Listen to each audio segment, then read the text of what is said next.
We're going to speak now to another Marawi City resident, Muhammad Manshawi, who has also been posting videos and photographs on Facebook of what is going in Marawi. Muhammad, magandang gabi sa'yo. Magandang gabi naman po. Can you tell us, Muhammad, kung ano po nangyari? From umpisan po natin nung 2:00 ng hapon. Opo. Sige, go ahead, Muhammad. Po, yung mga sinasabi nilang multi-group, bali kinukupa nila yung mga iba't ibang lugar dito sa Marawi City. Okay. Muhammad, can you hear me well? Kasi merong parang may sound eh. Ano yun?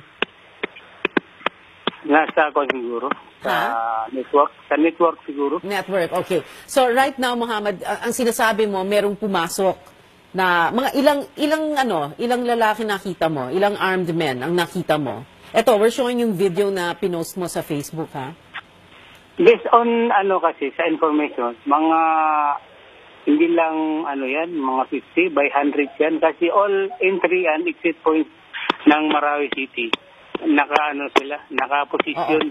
Okay, yung first video na yung video na pinapakita namin ngayon, may isang lalaki naka-team na pantalon, tapos parang mahabang tunic, no, na brown tunic over. Meron siyang dalang hindi loudspeaker, sorry. Nakalimutan ko yung pangalan nito. Ano pa ito? Parang megaphone, ano? Ano yung sinasabi niya doon kanina, Muhammad? Yung umpisa nun hindi inaudible naman yun Para yung bandang huli, sinasabi niya, yung mga sundalo daw, marami nang napatay sa mga kababaihan natin. Yun. Parang kumukuha sila ng sympathy sa mga tao. Okay. So, okay. Earlier, meron kaming nakausap na isa pang residente, no, ng Marawi, sa isa pang area, at sinasabi niya na yung mga nakita daw niya doon sa area niya, doon sa malapit sa bahay, ang sinasabi daw ng mga armado, parang, lumabas kayo, mga pulis, mga sundalo, no? Parang they were asking them to come out, no? Meron ba silang sinasabi na ganoon doon sa area mo? Hindi naman, kasi alam mo yung mga pulis na mga Maranao din, hindi naman nila papatayin yan. Yung yung sa city jail lang, yung hindi naman Maranao yun. Okay. Yung pinatay nila. Muhammad, saan ba yung bahay mo? Kanina, kausap namin ngayong isang residente sa may Quezon Avenue siya. According to him, nakikita daw niya ang Marawi City Jail at ang Dansalan College in flames, burning. Oo. Based on information sa mga friends, parang sinunog nila yung simbahan sa may Van Doctor, sa may Dansalan College. Okay. Pero this is based on info, ng kaibigan mo. Yung ikaw mismo yung nakita, ano yung nakita mo mismo? Did you see anything burning? Medyo tanaw naman yung mga usok. Okay. So meron kang nakikita? Sunog? Oo. Sunog o usok? Usok ba? Usok. So, but you cannot tell exactly where that is? Hindi. Okay. Meron ka bang kanina, mula 2:00 hanggang ngayon, it is 8:18 in the evening, meron ka bang narinig na baril? Nagpapaputok ng baril, meron ba? May mga manakanakang barila naman. Kaya lang, parang yung sabi napigilan daw ng gobernador ang mga ASG na wag ng napigilan oo. ASG kasi ang kanina kausap ko si General Anyo, ang sinasabi niya ang target kasi ng operation ng AFP si Isnilon Hapilon, pero itong mga armadong lalaki na nakikita natin, mga Maute group, di ba? So ano yung pagkaalam mo? Nagsasanib puwersa ba sila? Maaari, pero alam namin na Maute yan. Maute. Okay.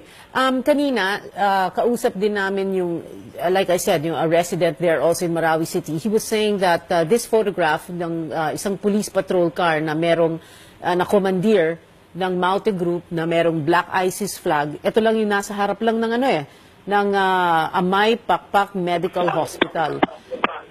Parang kinumander. Parang Parang kinumander lang yan, tapos nilagyan ng flag. Okay. What else? Yung mga taga-medical center naman, hindi naman in-stage, parang hindi lang sila nagpapasok. Okay. Ngayon, can you tell us, ano yung ginagawa nila dun sa area? Nagbabarikada lang ng mga daan at hindi sila pumapasok sa mga bahay ninyo? Ganun ba? Hindi naman. Ano, Parang hindi naman? lang Hindi yan. talaga. Oo. Parang propaganda lang yan for international recognition. Parang ganun. International recognition. Okay. Kanina, Muhammad, sabi mo, kasi sabi ko, ang sabi ni Gerald Año, mga 50 lang yan, no? 50 armadong lalaki. Sabi mo, Hindi daan-daan. lang yan kasi mga 500 yan. Kasi all entry and exit points ng Marawi City, may mga blocking yan sila. Okay. Muhammad, have you ever seen anything like this happen in Marawi? Yan lang sa mga malapit sa kalsada. Mga tao naman, pasilip-silip lang. Oh, no, but what I'm saying, Muhammad, Mali, nangyari na ba tatawagan ito lang. dati? Matagal ka ng residente ng Marawi, Hindi pa nangyari. Hindi pa ito nangyari. First time kasi natin nakikita mga rebelding grupo walking freely. Marami on the streets. kasing mga issue na yung dahilan ng mga yan Aha. Parang 3 issue ang may mga rumor na may demand sila sa mayor. Ganun, yung issue Okay. Okay. issue na yung mga tao gusto lang nilang kumuha ng simpatya kasi lahat ng mapunta nila sinusumbong sila ng mga tao. Ganun. Oh, Mohammed, what is happening right now?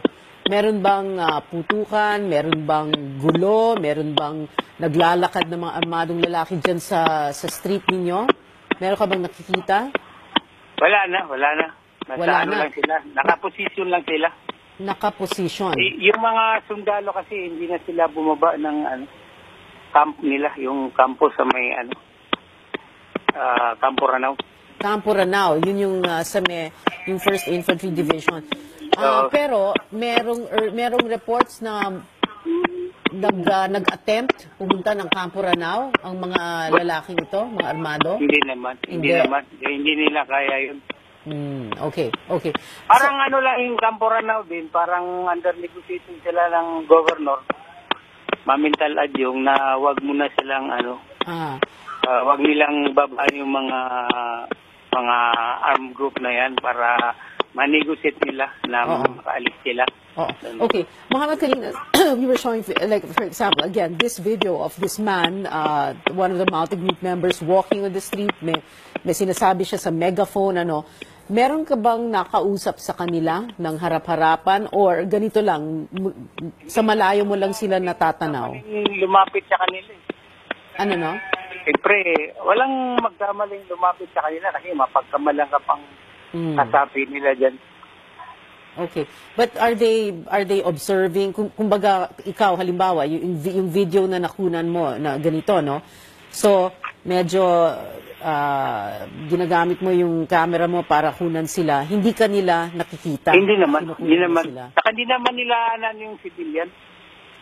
Okay, yung civilian. Okay. Anything else you can add, Muhammad? Wala naman. Let's just pray and hope na sana mapakiusapan sila na umalis sila dyan. Okay. Under negotiation naman yan, ng mayor tsaka ng governor. Okay. Sige. Muhammad Manshawi, maraming salamat. Thank you for joining us. Thank you. Thank you po. Mag-ingat ka lang.